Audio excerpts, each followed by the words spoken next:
Hello भाइयों और उनकी बहनों, बहुत बहुत स्वागत है तुम्हारा तुम्हारे प्यारे से चैनल स्किलशाला के ऊपर। और जहां आज हम लोग करने लगे हैं लाइट की चौथी वीडियो और लाइट की तीसरी वीडियो आज से कुछ 2 हफ्ते पहले डाली गई थी। इतने टाइम के ब्रेक के लिए बहुत बहुत बहुत माफ़ी मांगता हूँ, हाथ जोड़ के माफ़ी मांगता हूँ। थोड़ा टेक्निकल इशू था, इसी वजह से नहीं डाल पा रहे थे। और जिसने भी वो वीडियो नहीं देखी, मैं ऊपर आई बटन पे लिंक दे दूंगा, जाओ सबसे पहले जाओ जाके वो वीडियो देख के आओ। और जो वो वीडियो देख चुका है, चलिए शुरू करते हैं अपनी आज की वीडियो के साथ।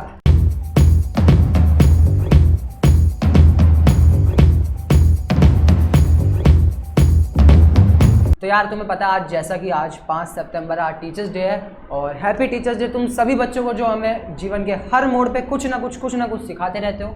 और इसी के साथ आज हम लोग अपनी वीडियो स्टार्ट करने लगे हैं। आज का हमारा टॉपिक होने लगा है नेचर ऑफ एन इमेजेस, कि हम ऑब्जेक्ट हैं, शीशे के अंदर हम लोग अपनी इमेज अपनी रिफ्लेक्शन देख पाते हैं। हमने पिछली वीडियो के अंदर image form by plane mirror देख लिया था, यानी कि जो प्लेन मिरर के अंदर हमारी रिफ्लेक्शन हमारी इमेज बनती है उसकी क्या क्या प्रॉपर्टीज होती है और वो कैसे बनती है। आज हम लोग देखने लगे जो इमेज हमारी शीशों के अंदर बनती है उसके नेचर क्या क्या हो सकते हैं। नेचर से तुम मतलब क्या समझते हो कि ये बोलने का तरीका नहीं, यहाँ पर नेचर की बात हो रही है कि वो कैसे कैसे अपीयर हो सकती है। हमारी जो शीशे के अंदर इमेज बनती है वो हमारी अर्थ पर कितने तरीकों से हमें दिख सकती है। तो हमारी अर्थ पे नेचर 2 ही है इमेज के। तुम एक बार ना थोड़ा एग्जांपल लेके समझते हैं। किसी जाओ जरा उठ के पहले ना किचन में जाओ, तुम कहोगे आज तक तो गई नहीं, लेकिन किचन में जाओ और वहाँ से ना लेके आओ एक चम्मच, एक स्पून। अब तुम वहाँ से जब स्पून लेके आओगे ना तो स्पून की जो ये वाली साइड होती है ना, अंदर वाली साइड जिससे हम लोग खाना खाते हैं, मान लो ये था हमारा स्पून पूरा, तो ये जो खाने वाली साइड होती है ना, इसके अंदर से ना खुद की फोटो देखने की कोशिश करो, तुम्हें फोटो ना उल्टी दिखाई देगी। जो अंदर तुम्हारी रिफ्लेक्शन और तुम्हारी इमेज बन रही है उस चश्मा कह रहा हूँ यार, उस चम्मच के अंदर, उसके अंदर तुम्हारी इमेज तुम्हें कैसी दिखाई देगी? उल्टी दिखाई देगी।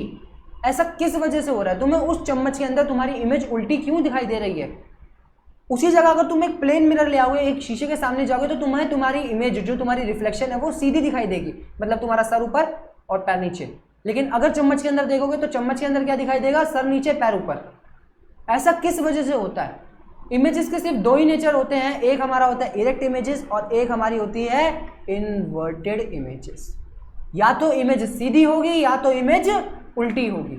बात क्लियर है? अभी इरेक्ट इमेजेस और इन्वर्टेड इमेजेस बनती किस वजह से ये देख लेते हैं। इसके अलावा जितनी भी इमेजेस इरेक्ट होती है, जितनी भी इमेजेस सीधी होती है, वो सारी की सारी इमेजेस कैसी होती है? वो सारी की सारी इमेजेस वर्चुअल होती है। और ये जितनी भी इमेजेस इन्वर्टेड होती है ना, वो सारी की सारी इमेजेस कैसी होती है? रियल इमेजेस होती है। हमें इरेक्ट और इन्वर्टेड का मतलब तो पता है, पर ये वर्चुअल और रियल इमेजेस क्या होती हैं, ये कौन सा नेचर है हमारी इमेज का? तो आज हम लोग देखने लगे वर्चुअल और रियल इमेजेस कैसी होती है। इरेक्ट और इन्वर्टेड तो तुम्हें पता ही लग गया होगा। तो मैंने तुम्हें ना एक क्लास के अंदर बताया था, जब हमने ऑब्जेक्ट और इमेज के बारे में पढ़ा था कि ऑब्जेक्ट क्या होता है और इमेज क्या होता है, तब मैंने तुम्हें बताया था इमेज वहाँ बनती है, हमारी कोई भी रिफ्लेक्शन जो इमेज है वो हमारी वहाँ बनेगी जहाँ पर 2 रिफ्लेक्टेड रेज मीट करती है। बात समझ में आ रही है? कोई भी 2 रिफ्लेक्टेड रेज जहाँ पर भी मीट कर जाएगी वहाँ पर हमारी इमेज बन जाती है। अब ये रिफ्लेक्टेड रेज जो है ना 2 तरीके से मीट हो सकती है, या तो वो असलियत में मीट हो, या तो वो मीट होने का दिखावा करे, या तो वो मिलने का दिखावा करे, या तो वो असलियत में मिले। ये तो तुम कहोगे कुछ कुछ मेरी ज़िंदगी के आसपास बोल रहे हो। नहीं यार, फिर ये तुम्हारी ज़िंदगी के आसपास, तुम मेरी हर बात को ना अपनी ज़िंदगी में ले जाते हो। नहीं, तो जैसे कि हमने लास्ट में ना प्लेन मिरर का केस पढ़ा होगा, तुम्हें प्लेन मिरर का केस थोड़ा सा याद होगा कि ये रहा ऑब्जेक्ट। मान लो मैं हूँ ऑब्जेक्ट, मेरे सामने पड़ा हुआ है एक शीशा। तो रुको 2 मिनट। मान लो ये 2 इंसिडेंट रेज है जो मुझसे निकली, ठीक है? सारी इंसिडेंट रेज किससे निकलेगी? मुझसे निकलेगी। तो जिधर से भी सारी इंसिडेंट रेज निकलती है उसको कहा जाता है ऑब्जेक्ट, यानी कि मैं। इंसिडेंट रेज जो रेज आकर के टकराती है उसको इंसिडेंट रेज कहते हैं, ठीक है? तो जितनी रेज निकलेगी सारी मुझसे निकलेगी, लाइट जितनी भी सारी मुझसे निकलेगी। बात क्लियर है? तो मैं क्या हुआ? ऑब्जेक्ट हुआ। और ये सारी की सारी लाइट मान लो मुझसे निकली, ऐसे करके आगे गई, शीशे पे टकराई। शीशे पे टकराते साथ ही ना पता कैसे निकल गई? आगे रिफ्लेक्ट बैक हो गई। तुम कहोगे बिल्कुल ठीक है, शीशे पे जाकर रिफ्लेक्ट बैक हो गई। अभी रिफ्लेक्ट हो रही है, रिफ्लेक्ट होने के बाद क्या ये आगे जाते जाते जाते जाते डाइवर्ज नहीं होगी? तुम कहोगे बिल्कुल सही है। एक दूसरे से दूर नहीं जा रही? तुम कहोगे बिल्कुल सही है, दूर जा रही है। तो क्या ये रेज असलियत में कभी मीट कर पाएगी? तुम कहोगे नहीं कर पाएगी। तो हमारी इमेज ही नहीं बन पाएगी क्या? बिल्कुल बनेगी। ये इमेज कहाँ बनेगी? इमेज बनेगी शीशे के अंदर। ये रेज असलियत की जगह वहां पे कैसे मीट करेगी? ये रेज असलियत की जगह वहां पे वर्चुअली मीट करेगी, जैसा कि इस केस के अंदर हो रहा है। ऑब्जेक्ट के अंदर से इंसिडेंट रेज निकली, ये इंसिडेंट रेस जैसे ही प्लेन मिरर पे पड़ी क्या हो गई, रिफ्लेक्ट बैक हो गई। तुम कहोगे बिल्कुल रिफ्लेक्ट बैक हो गई, पर ये असलियत में तो कभी मीट कर ही नहीं सकती, क्योंकि आगे जाते जाते इनके बीच का डिस्टेंस क्या होता जा रहा है, बढ़ता जा रहा है, कम नहीं हो रहा। यहाँ पे तुम देख रहे हो यहाँ पे डिस्टेंस कम है, यहाँ पे जाते जाते बढ़ता जा रहा है। तो ये रेस आगे जाते जाते और अपने डिस्टेंस बढ़ा लेगी, कभी मीट तो होगी नहीं, मिलेगी ही नहीं। तो मिलेगी कहाँ, पीछे, शीशे के पीछे मिलने का दिखावा करेगी। इसीलिए हमारी जो इमेज है ना वो शीशे के अंदर बनती, क्यों बनती है, क्योंकि यहाँ से ये रेज निकली और आगे जाके वर्चुअली मीट कर रही है। ये हमारी रिफ्लेक्टेड रेज थी, यहाँ पे मीट कर नहीं सकती, तो मीट कहाँ करेगी, शीशे के अंदर वर्चुअली। क्या बात समझ में आ रही है, वर्चुअल इमेजेस क्या होती है? तो एक बारी देख लेते हैं इसकी definition. Virtual images can not be formed on screen.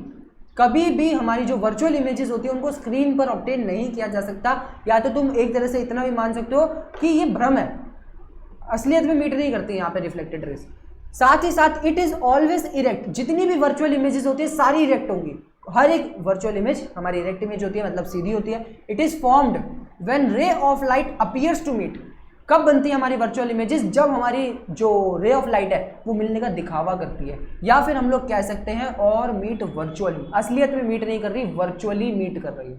बात क्लियर है? और रियल इमेजेस बिल्कुल इसका उल्टा होता है। Real images can be form on screen, screen के ऊपर ऑब्टेन हो सकती है। अब जैसे मान लो एक कॉनकेव का केस होता है, तुम्हारा जो आगे है ना चम्मच वाला केस, चम्मच की भी शेप कुछ ऐसी होती है, इसी शेप को हम लोग कॉनकेव कहते हैं, कॉनकेव मिरर की शेप। ठीक है, कॉनकेव मिरर की शेप कुछ ऐसी होती है। अब यहाँ पे अगर कोई भी लाइट रे पड़ती है ना तो ये कैसे होती है, ये आगे जाके मीट कर जाती है।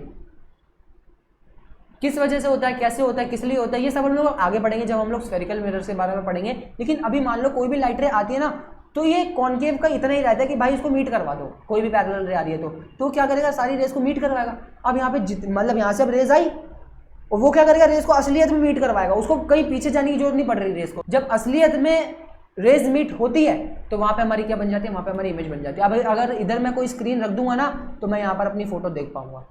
बात समझ में आ रही है? तो रियल इमेजेस को हम लोग स्क्रीन पर ऑब्टेन कर सकते हैं, वर्चुअल इमेजेस को हम लोग स्क्रीन पर ऑब्टेन नहीं कर सकते।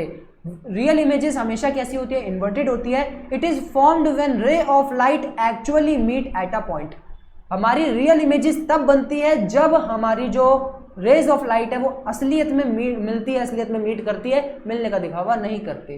बात समझ में आ रही है? उसके बाद देखना, जैसे ये रहा एक इंसान खड़ा हुआ है शीशे के आगे और इधर बन रही है इसकी शीशे के पीछे इमेज।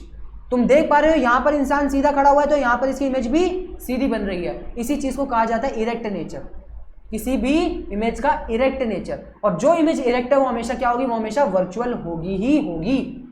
और यहां पर इंसान सीधा खड़ा हुआ है पर उस बेचारे की इमेज बन रही है उल्टी। इस नेचर को कहा जाता है इन्वर्टेड इमेजेस। और इन्वर्टेड इमेजेस हमेशा हमेशा रियल होंगी, उनको स्क्रीन पर ऑब्टेन किया जा सकेगा। क्या इतनी बात समझ में आई? आज की वीडियो के लिए इतना ही था। ये दो नेचर बहुत ज़रूरी है। वैसे पेपर पॉइंट ऑफ व्यू में कभी कभार तुमसे पूछ लेते हैं कि बताओ, ये कभी वर्चुअल इरेक्ट पूछ लेंगे, कभी रियल इन्वर्टेड पूछ लेंगे, तो तुम्हें वहाँ पे बताना पड़ेगा। लेकिन वैसे इतना ज़रूरी नहीं। लेकिन आगे जो चैप्टर है ना उसके आगे तुम्हें हर जगह virtual erect, real inverted, virtual erect, real inverted बहुत ज़्यादा यूज़ आएगा। तो ध्यान से इस वीडियो को देखना। उम्मीद है तुम्हें ये वीडियो समझ में आई होगी। और यहाँ तक के लिए तुम हमसे पढ़ने के लिए आए, बहुत बहुत शुक्रिया, बहुत बड़े वाला थैंक यू। ये लेके जाओ मेरा दिन। देखा, आज मुझे थैंक यू की स्लाइड लगाना याद था। तो ऐसे ही पढ़ते रहो, आग लगाते रहो, फोड़ते रहो। जिस भी बच्चे को मैथ्स की वीडियो देखनी है वो नीचे जाके स्किलशाला के चैनल को विजिट कर सकता है और मैथ्स की वीडियो देख सकता है। शिवम भाई बहुत आग लगा रहा है मैथ्स की वीडियोस में। और ऐसे ही पढ़ते रहो। Bye bye.